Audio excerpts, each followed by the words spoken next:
नेताओं की नज़र में आम जनता के जीवन की कीमत कुछ भी नहीं, ज़ीरो है। आतंकी हमले 3 बड़े अभी तक हमारे भारत में हो चुके। हमारी जो एजेंसियाँ हैं, इनकी सुरक्षा में लगी हुई हैं, नेताओं को सुरक्षा प्रदान कर रही हैं, लेकिन उनको ये नहीं है कि हमारे देश के जनता की सेवा प्रदान करनी चाहिए। आपको बता दें, जब इनका रोड शो होता है ना, तो ये इतने बड़े लगे जाम को भी खाली कराना पड़ता है, इनके लिए रास्ता साफ करना पड़ता है। इसलिए ना कि यही जनता इनको चुन के नेता बनाती है, और इसी जनता से इनको डर है कि कहीं इस जनता के बीच में से कोई इनकी हत्या न कर दे, चाहे इनके ऊपर अटैक न कर दे। लेकिन जनता को जो सुरक्षित स्थान है, वहाँ पे भी उनके जीवन की रक्षा नहीं हो पा रही है। सरकारें आती हैं, जाती हैं, बदलती हैं। मैं किसी सरकार के ऊपर आवाज़ नहीं उठा रहा, मैं भारत में होने वाले विधि पूर्वक कार्यों के लिए आवाज़ उठा रहा हूँ कि क्या इस जनता से आपको डर है कि आपका कहीं जान ना ले ले, आप पे कोई हमला ना कर दे। लेकिन जनता के जीवन से आपको कोई मतलब नहीं है।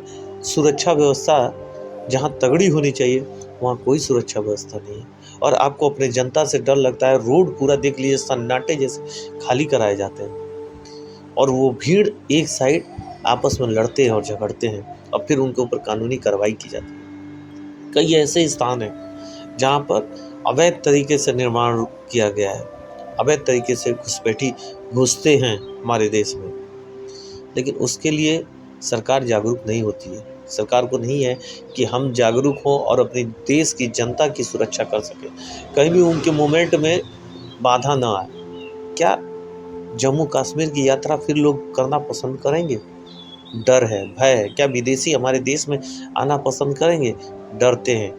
क्या आप पाकिस्तान जाना पसंद करेंगे? नहीं, इसलिए नहीं जाना पसंद करेंगे, आपको मालूम है पाकिस्तान का कोई भी कोना सुरक्षित नहीं है, कभी भी कहीं भी हमला हो सकता है। जब मस्जिद जैसे जगहों पर हमला हो सकता है, तो कहीं हो सकता है। वैसे ही विदेशी हमारे देश को सोचते हैं, सैलानी जो विदेशी हैं, वो हमारे देश को सोचते हैं कि इस देश में जब आतंकी हमला सुरक्षा से सुरक्षा प्रदान स्थानों पे हो जा रहा है, तो आम नागरिक के जीवन के ऊपर कब हमला हो जाए, कोई नहीं जानता है।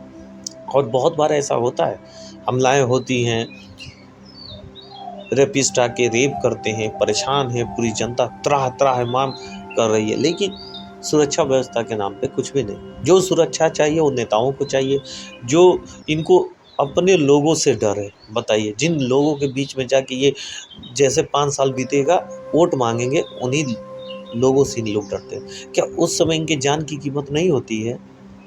और जब ये नेता बन जाते हैं, रोड पे जाते हैं, तो उस समय इनकी जान की कीमत होती है। हमारे देश में सुरक्षा व्यवस्था हर किसी के लिए होनी चाहिए, चाहे वो नेता हो, चाहे मंत्री हो, चाहे हमारी आम जनता हो। जब सेनाएं बनाई गई हैं, तो सबकी सुरक्षा के लिए बनाई गई। एक गरीब से गरीब बच्चा, चाहे व्यक्ति भी टैक्स देता है हमारे भारत में। हमारे भारत में 3 साल का लड़का भी टैक्स देता है। जब वो कुरकुरे की पैकेट खरीदता है ना, तो 3 साल के बच्चे के ऊपर भी टैक्स लगता है, वो टैक्स देता है। और जब इतना टैक्स हमारे भारत में 3 प्रकार से टैक्स वसूले जाते हैं, उसके बावजूद भी सुरक्षा व्यवस्था तगड़ी नहीं है। और आप कहते हो कि आम नागरिकों को मैं टैक्स में हेल्प कर रहा हूँ, टैक्स नहीं ले रहा हूँ। अरे आप टैक्स पे टैक्स ले रहे हैं। 3 साल का बच्चा भी अपना कोई एक छोटा सा खिलौना भी खरीदने जाता है, उस पे भी टैक्स देता है। तो आप तो छोटे बच्चे तक से टैक्स ले रहे हो, उसके बावजूद भी इस देश में सुरक्षा के नाम पे कुछ भी नहीं है।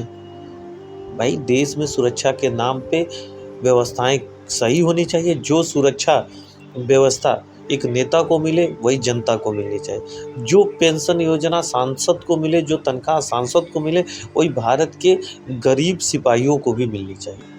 चाहे नीचे तबके के जो सरकारी कर्मचारी हैं, उनको मिलनी चाहिए। जिस दिन ये नियम लागू हुआ ना, उस दिन ये अपना तनख्वाह बढ़ाना बंद कर दे। हमको अपना तनख्वाह बढ़ाना है, तो जितना मन करेगा उतना